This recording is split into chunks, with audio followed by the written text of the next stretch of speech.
50,000 नौकरियां दे के थोड़े सामने खड़ा जी। 50,000 नौकरियां हो गई। भगवंत मान जी की जो नई सरकार है ये नई जॉब्स देने में बहुत अव्वल है। ਮੈਨੂੰ ਇਹ ਨੌਕਰੀ ਪੂਰੀ ਮੈਰਿਟ ਦੇ ਆਧਾਰ ਤੇ ਮਿਲੀ ਹੈ, ਕੋਈ ਸਿਫਾਰਿਸ਼ ਨਹੀਂ ਹੋਈ, ਕੰਮ ਪੂਰੇ ਪਾਰਦਰਸ਼ੀ ਢੰਗ ਦੇ ਨਾਲ ਹੋਇਆ। ਪੰਜਾਬ ਸਰਕਾਰ ਦਾ ਬਹੁਤ ਧੰਨਵਾਦ ਕਰਦਾ ਜਿਨ੍ਹਾਂ ਨੇ ਸਾਨੂੰ ਓਪਰਚੁਨਿਟੀ ਲਿਆ ਕੇ ਦਿੱਤੀ। ਮਕੈਨੀਕਲ ਇੰजीनियर्स ਨੂੰ ਵੀ रिक्रूट किया। अब तक 50,000 से अधिक सरकारी नौकरियां युवाओं को प्रदान की जा चुकी हैं। ये है नया पंजाब, ये है रंगला पंजाब। नमस्कार, दिन भर की बड़ी खबरों में आपका स्वागत है। मैं हूं आपके साथ अंशिता। आज इस बुलेटिन में बात होगी सुप्रीम कोर्ट के फैसले पर उपराष्ट्रपति के सवालों की, अमेरिका से निकाले गए भारतीयों पर घिरी मोदी सरकार की। देखेंगे बीजेपी नेता ने क्यों मोदी ट्रंप मुलाकात पर उठाए सवाल, राहुल गांधी ने ड्रोन तकनीक को लेकर केंद्र से पूछे क्या सवाल। देखेंगे नीतीश कुमार की दिल्ली यात्रा को लेकर शुरू हुई सियासत को, और बुलेटिन के आखिर में देखेंगे जाने माने कार्टूनिस्ट इरफान की किस खबर पर पड़ी तिरछी नजर। लेकिन दिन भर की तमाम बड़ी खबरों से पहले एक नजर आज की सुर्खियों पर। महाकुंभ भगदड़ को लेकर सपा मुखिया का योगी सरकार पर करारा तंज। अखिलेश यादव बोले सरकार डिजिटल कुंभ की बात कर रही है लेकिन सही डिजिट नहीं दे रही। जम्मू कश्मीर का 7 मार्च को पेश हो सकता है बजट, सीएम उमर अब्दुल्ला ने दी जानकारी। 3 मार्च से शुरू हो रहा राज्य विधानसभा का 28 दिवसीय बजट सत्र। संकट में पूर्व सीएम गुलाम नबी आजाद की पार्टी डीपीएपी का अस्तित्व, पूर्व विधायक गुलजार बानी, अमीन भट्ट, पूर्व मंत्री ताज मोहिदुद्दीन और गुलाम मोहम्मद सरूरी कांग्रेस में होंगे शामिल। लव जिहाद के खिलाफ कानून लाने की तैयारी में महाराष्ट्र सरकार, 7 मेंबर्स का बनाया पैनल, दूसरे राज्यों के कानून की स्टडी कर सरकार को देगा सुझाव। ये तो थी सुर्खियां। अब बात आज की सबसे बड़ी खबर की। 19 फरवरी को सुप्रीम कोर्ट चुनाव आयुक्तों की नियुक्ति के मामले में सुनवाई करने वाला है, लेकिन उससे पहले उपराष्ट्रपति जगदीप धनखड़ ने बड़ा बयान दिया है। उन्होंने सुप्रीम कोर्ट की सुनवाई पर ही सवाल खड़े कर दिए हैं। सवाल किया है कि आखिर सीजीआई को सीबीआई, ईसीआई की नियुक्ति के पैनल में क्यों होना चाहिए। अब धनखड़ के बयान को सुप्रीम कोर्ट पर दबाव बनाने की कोशिश माना जा रहा है। उपराष्ट्रपति जगदीप धनखड़ ने कहा कि सीबीआई डायरेक्टर या अन्य बड़े अधिकारियों यानी चीफ इलेक्शन कमिश्नर के सिलेक्शन पैनल में चीफ जस्टिस ऑफ इंडिया कैसे हिस्सा ले सकते हैं। न्यायिक सक्रियता और अतिक्रमण के बीच की रेखा पतली है, लेकिन लोकतंत्र पर इसका प्रभाव मोटा है। उन्होंने कहा कि ये बात हैरान करती है कि हमारे जैसे देश या फिर किसी भी लोकतंत्र में भारत के मुख्य न्यायाधीश सीबीआई डायरेक्टर के चयन में कैसे भाग ले सकते हैं। क्या इसके लिए कोई कानूनी तर्क हो सकता है? बता दें कि सीबीआई डायरेक्टर की नियुक्ति Delhi special police establishment act 1946 के आर्टिकल 4A के तहत की जाती है। डायरेक्टर का सिलेक्शन 3 सदस्यीय कमेटी करती है। इसमें प्रधानमंत्री, लोकसभा नेता प्रतिपक्ष और चीफ जस्टिस ऑफ इंडिया शामिल होते हैं। पहले जो पैनल सीबीआई डायरेक्टर की नियुक्ति करता था, वो ही पैनल चुनाव आयुक्त और मुख्य चुनाव आयुक्तों की नियुक्ति करता था, यानी पीएम, विपक्ष का नेता और सीजीआई वाला पैनल ईसी की नियुक्ति करता था। लेकिन मोदी सरकार ने कानून बनाकर इस पैनल से सीजीआई को बाहर कर दिया। इस मामले में 19 फरवरी को सुप्रीम कोर्ट में सुनवाई होनी है। ऐसे में कोर्ट की सुनवाई से पहले उपराष्ट्रपति के बयान को कोर्ट पर दबाव बनाने की रणनीति का हिस्सा बताया जा रहा है। बता दें कि 17 फरवरी को नए मुख्य चुनाव आयुक्त की नियुक्ति को लेकर पीएम मोदी की अध्यक्षता वाले पैनल की बैठक है। तो अब सवाल उठ रहे हैं कि क्या उपराष्ट्रपति के बयान का सुप्रीम कोर्ट के फैसले पर असर पड़ेगा। उपराष्ट्रपति के बयान पर भी सवाल खड़े हो रहे हैं, खासतौर पर तब जब मुख्य चुनाव आयुक्त की नियुक्ति होने वाली है। सवाल मोदी सरकार पर भी उठ रहे हैं। पंजाब के सीएम भगवंत मान ने तो पीएम मोदी पर पंजाब को बदनाम करने तक का आरोप लगा दिया है। तो क्या है पूरा मामला, देखिए ये रिपोर्ट। 119 निर्वासित भारतीयों को लेकर C-17 अमेरिकी सैन्य विमान अमृतसर अंतर्राष्ट्रीय हवाई अड्डे पर उतरने वाला है। इन प्रवासियों में 67 पंजाब से, 33 हरियाणा से, 8 गुजरात से, 3 उत्तर प्रदेश से, 2 गोवा से, महाराष्ट्र और राजस्थान से हैं और एक हिमाचल प्रदेश और जम्मू कश्मीर से हैं। लेकिन केंद्र की मोदी सरकार इस मामले में बुरी तरह घिर गई है। विपक्ष की तरफ से सवाल उठाए जा रहे हैं कि अमेरिका के सैन्य विमान की लैंडिंग पाकिस्तान बॉर्डर के करीब क्यों कराई जा रही है। अमृतसर के जिस हवाई अड्डे पर इस विमान की लैंडिंग कराई जा रही है, वहां यात्री विमान नहीं उतारे जाते, जबकि अमेरिकी सैन्य विमान C-17 में कई संवेदनशील उपकरण लगे होते हैं। ऐसे में बॉर्डर की सुरक्षा को लेकर सवाल भी उठ रहे हैं। दूसरी तरफ पंजाब के मुख्यमंत्री भगवंत मान ने भी इस मामले पर तीखी प्रतिक्रिया दी है। उन्होंने आरोप लगाया कि बीजेपी के नेतृत्व वाली केंद्र सरकार अमृतसर को इस निर्वासन उड़ानों के लिए लैंडिंग साइट बनाकर जानबूझकर पंजाब की छवि खराब कर रही है। भगवंत मान ने केंद्र सरकार से सवाल किया कि आखिर अमृतसर को ही बार बार निर्वासन उड़ानों के लिए क्यों चुना जा रहा है। उन्होंने इसे एक सोची समझी राजनीतिक साजिश बताया। विदेश मंत्रालय को ये बताना चाहिए कि अमृतसर को इस लैंडिंग के लिए किस आधार पर चुना गया।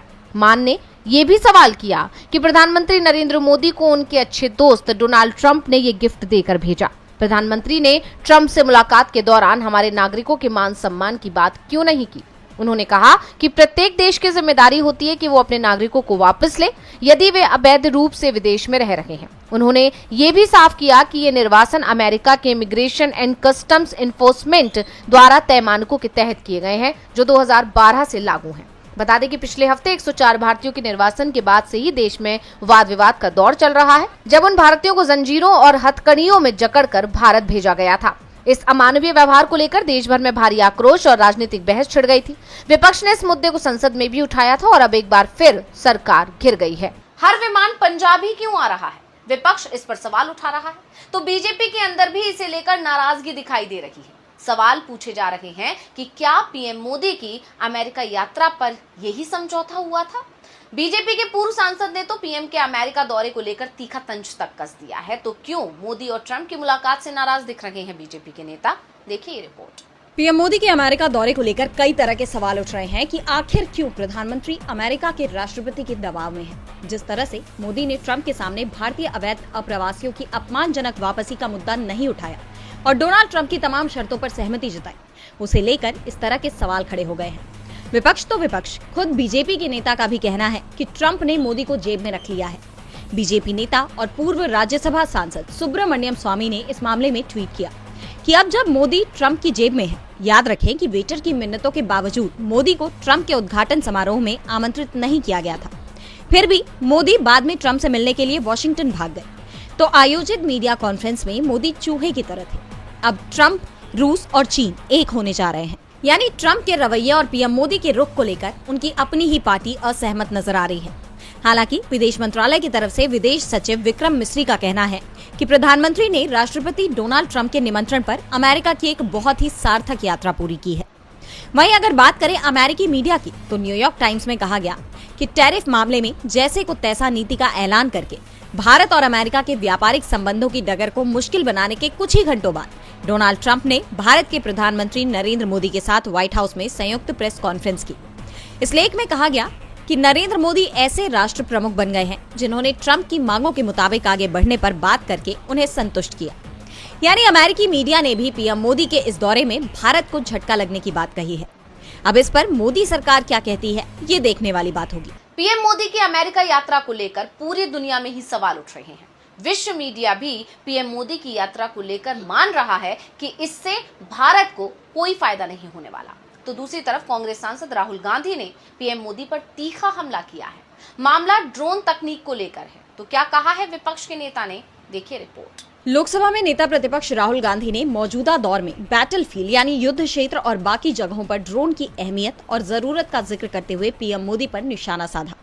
राहुल ने सीधे तौर पर कहा कि प्रधानमंत्री नरेंद्र मोदी इस क्रांति को समझने में फेल रहे हैं।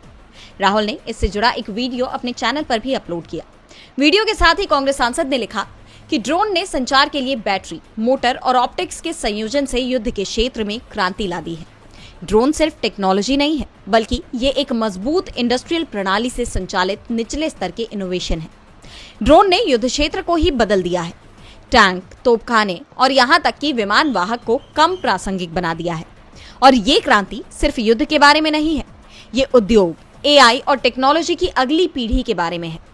उन्होंने कहा कि दुर्भाग्य से पीएम मोदी इसे समझने में असफल रहे हैं, जबकि वो एआई पर टेलीप्रॉम्प्टर की मदद से भाषण देते हैं और दूसरी तरफ हमारे कॉम्पिटिटर्स नई टेक्नोलॉजीज में महारत हासिल कर रहे हैं।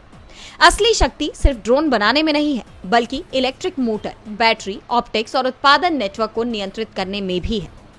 राहुल ने आगे कहा कि अगर हम प्रोडक्शन को नियंत्रित नहीं कर सकते हैं, तो हम एआई या टेक्नोलॉजी के क्षेत्र में नेतृत्व नहीं कर सकते। भारत के पास अपार प्रतिभा और प्रेरणा है, लेकिन हमें खोखले शब्दों से कहीं ज्यादा जरूरत है। हमें एक स्पष्ट नजरिए और वास्तविक इंडस्ट्रियल स्किल की जरूरत है। आखिर में राहुल ने जोर देते हुए कहा कि भारत के युवाओं के लिए आगे आने और ये सुनिश्चित करने का समय है कि भारत पीछे न छूटे। राहुल गांधी ने सरकार को चेताया है कि ड्रोन तकनीक पर वो फोकस बढ़ाए। आने वाला समय तकनीक का ही है, तो मोदी सरकार का ध्यान इस समय चुनावों पर दिख रहा है। इस बीच बिहार के सीएम नीतीश कुमार दिल्ली आ रहे हैं। उनका दिल्ली चुनाव बिहार में इसी साल होने वाले चुनाव से जोड़कर देखा जा रहा है। तो क्या है नीतीश की दिल्ली यात्रा का मकसद, देखिए ये रिपोर्ट। बिहार में इस साल विधानसभा चुनाव होना है, जिसे लेकर सियासी सुगबुगाहट तेज है। इस बीच 16 फरवरी को सीएम नीतीश कुमार दिल्ली जा रहे हैं, जिसे लेकर चर्चाओं का बाजार गर्म हो चला है। नीतीश कुमार इन दिनों बिहार में अपनी प्रगति यात्रा निकाल रहे हैं। इस बीच 16 फरवरी को अपने दिल्ली दौरे में नीतीश कुमार पीएम मोदी से मुलाकात करेंगे। केंद्र में सहयोगी होने के साथ साथ बिहार चुनाव को देखते हुए ये मुलाकात काफी अहम मानी जा रही है। वहीं कहा यह जा रहा है कि नीतीश इस दौरान बीजेपी अध्यक्ष जेपी नड्डा से भी मुलाकात कर सकते हैं। लेकिन इस बीच नीतीश की अमित शाह से मुलाकात को लेकर कयासों का बाजार गर्म हो चला है। कहा यह जा रहा है कि इस दौरे में नीतीश कुमार पीएम मोदी और नड्डा से तो मिलेंगे, लेकिन अमित शाह से मुलाकात पर फिलहाल सस्पेंस बना हुआ है, क्योंकि बिहार में सीएम फेस को लेकर अब से 2 महीने पहले अमित शाह से जब एक टीवी कार्यक्रम में पूछा गया था कि बिहार में एनडीए का सीएम फेस कौन होगा, तो उन्होंने कहा था कि ऐसी चर्चाएं टीवी डिबेट में नहीं की जाती, इसके लिए बीजेपी संसदीय बोर्ड में फैसला लिया जाएगा। बता दें कि नीतीश के दिल्ली दौरे के बाद इसी महीने 24 फरवरी को पीएम मोदी बिहार दौरे पर जाने वाले हैं, इसलिए इन दोनों ही दौरों पर राजनीतिक विश्लेषकों की नजर रहने वाली है। अब देखना होगा कि इस दौरे में नीतीश कुमार पीएम मोदी के अलावा और किससे मुलाकात करते हैं और इस दौरान उनकी तमाम नेताओं से क्या बातचीत होती है। यानी देखा जाए तो बिहार चुनाव से पहले एक ही महीने में पीएम मोदी और नीतीश के दौरों से बिहार से लेकर दिल्ली तक की सियासत में हलचल बढ़ गई है। नीतीश की दिल्ली यात्रा पर सभी की निगाहें टिकी हुई हैं। वो बीजेपी के किस किस नेता से मिलेंगे, क्या बात होगी, इसे लेकर अभी से सवाल उठ रहे हैं। तो सवाल दिल्ली चुनाव में मिली हार के बाद आम आदमी पार्टी पर भी उठ रहे हैं।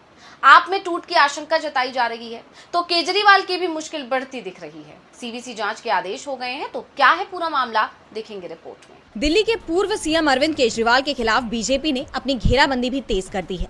हालांकि दिल्ली में अभी तक बीजेपी सरकार गठन का काम पूरा नहीं कर पाई है, लेकिन अभी से केजरीवाल के खिलाफ कार्रवाई की तैयारी कर ली गई है। दिल्ली के पूर्व मुख्यमंत्री के 6 फ्लैगस्टाफ रोड स्थित बंगले को लेकर चुनाव के दौरान ही विवाद देखा गया। बीजेपी ने उसे शीश महल बताया था। पार्टी ने आरोप लगाया था कि बंगले के रेनोवेशन में 45 करोड़ रुपए से ज्यादा खर्च किए गए और अब विजिलेंस कमीशन सीवीसी ने उनके इस बंगले में रेनोवेशन की जांच के आदेश जारी किए हैं। सीवीसी का यह आदेश central public works department CPWD की रिपोर्ट सामने आने के बाद आया है। इस रिपोर्ट में कहा गया कि 8 एकड़ में बने इस बंगले के निर्माण में कई नियमों को तोड़ा गया। दरअसल विपक्ष के नेता विजेंद्र गुप्ता ने 14 अक्टूबर 2024 को मुख्य सतर्कता आयोग में इसे लेकर शिकायत की थी और हाल ही में दिल्ली भाजपा अध्यक्ष वीरेंद्र सचदेवा ने भी कहा था कि भाजपा का मुख्यमंत्री शपथ के बाद इस बंगले में नहीं रहेगा। उन्होंने भी उपराज्यपाल वीके सक्सेना से शिकायत की थी कि केजरीवाल का बंगला 4 सरकारी संपत्तियों को गलत तरीके से मिलकर बनाया गया है। इस प्रोसेस को रद्द कर दिया जाना चाहिए। यानी बंगले को लेकर तो केजरीवाल की परेशानी बढ़ती दिख ही रही है कि पार्टी नेताओं की तरफ से भी उन्हें झटका लग गया है। 3 आप पार्षदों ने पार्टी छोड़ दी। बीजेपी में शामिल होने वाले पार्षदों में एंड्रयूजगंज से अनीता बसोया, आरके पुरम से धर्मवीर और चपराना से निखिल का नाम शामिल है। पहले से ही कई पार्षद पार्टी से नाराज चल रहे थे और ऐसे में अब 3 पार्षदों के पाला बदलने से नगर निगम के समीकरण भी बदलते दिखाई दे रहे हैं। इससे पार्टी के लिए बड़े नुकसान के रूप में देखा जा रहा है। इससे एक बात तो साफ हो गई है कि नगर निगम में भी बीजेपी की पकड़ मजबूत हो रही है। दिल्ली नगर निगम चुनाव में आम आदमी पार्टी ने जीत हासिल कर मेयर पद पर कब्जा जमाया था, लेकिन अब उसके पार्षद टूटने लगे हैं और अगर इसी तरह आपके और भी पार्षद बीजेपी में शामिल हो जाते हैं तो वो दिन दूर नहीं जब एमसीडी में भी सत्ता परिवर्तन हो जाएगा। अब अपनी पार्टी को बचाने के लिए केजरीवाल क्या कदम उठाते हैं, ये देखने वाली बात होगी। केजरीवाल और आप दोनों ही मुसीबत में दिख रही हैं, तो मुसीबत में महाराष्ट्र की फडणवीस सरकार भी दिखाई दे रही है। चुनाव जीतने के बाद महाराष्ट्र महायुति गठबंधन ने जनता से बड़े बड़े वादे किए थे, लेकिन अब इन वादों के लिए सरकार के पास बजट ही नहीं है। ऐसे में कहा जा रहा है कि सरकार कई योजनाएं बंद कर सकती है। महाराष्ट्र सरकार अपना बजट तैयार करने में जुटी हुई है, लेकिन आर्थिक बोझ में दबी महाराष्ट्र की महायुति सरकार खजाने की स्थिति सही करने के लिए फिलहाल हाथ पैर मार रही है। कहा यह जा रहा है कि इसके तहत कुछ योजनाओं को बंद किया जा सकता है, जबकि कुछ पर कटौती की योजना चल रही है। उधर विपक्ष सरकार पर आरोप लगा रहा है कि राज्य की वित्तीय स्थिति अच्छी नहीं है, जिसकी वजह से सरकार कई योजनाओं को रोकने की कोशिश में है। बढ़ते खर्च को कम करने के लिए मापदंड पूरा न करने वाली लाडकी बहनों की राशि को रोकने के आदेश भी दे दिए गए हैं। इस योजना के तहत लाभान्वित महिलाओं के आवेदनों की फिर से जांच की जा रही है। अब तक 5 लाख महिलाओं को अयोग्य घोषित किया जा चुका है। आवेदनों की चल रही जांच को देखते हुए कहा जा रहा है कि अयोग्य महिलाओं की संख्या अभी और बढ़ने वाली है। इस पर सीएम देवेंद्र फडणवीस और वित्त मंत्री अजित पवार साफ कर चुके हैं कि जो महिलाएं योजना के लिए अयोग्य होंगी उन्हें लाडकी बहन योजना का लाभ नहीं मिलेगा। दूसरी तरफ विधान परिषद में नेता प्रतिपक्ष अंबादास दानवे ने दावा किया कि भाजपा के नेतृत्व वाली महायुति सरकार लोगों के लाभ के लिए शुरू की गई विभिन्न योजनाओं को रोकने की कोशिश कर रही है। दानवे ने कहा कि महाराष्ट्र की वित्तीय स्थिति ठीक नहीं है। विधानसभा चुनाव से पहले महायुति सरकार ने लाडकी बहन और लाडका भाव जैसी कई योजनाओं की घोषणा की थी। उस समय हमने चेतावनी दी थी कि ये योजनाएं राज्य की अर्थव्यवस्था को तबाह कर देंगी और आज वही हो रहा है। राज्य पर 8 लाख करोड़ रुपए का कर्ज है। सरकार अब योजनाओं को बंद करने और लाभार्थियों की संख्या कम करने की कोशिश कर रही है। और बुलेटिन के आखिर में देखेंगे जाने माने कार्टूनिस्ट इरफान की किस खबर पर पड़ी तिरछी नजर।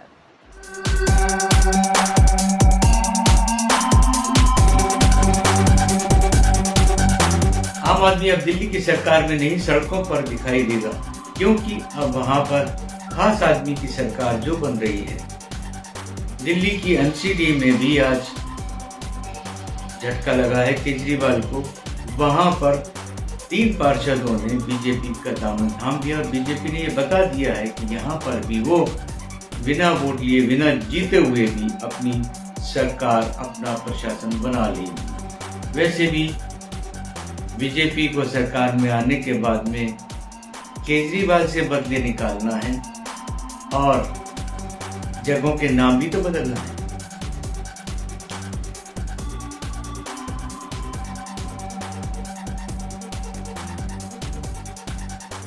बहुत बहुत शुक्रिया इरफान जी। तो आज इस बुलेटिन में इतना ही। आप देखते रहिए डीवी लाइव और मुझे दीजिए इजाजत। नमस्कार।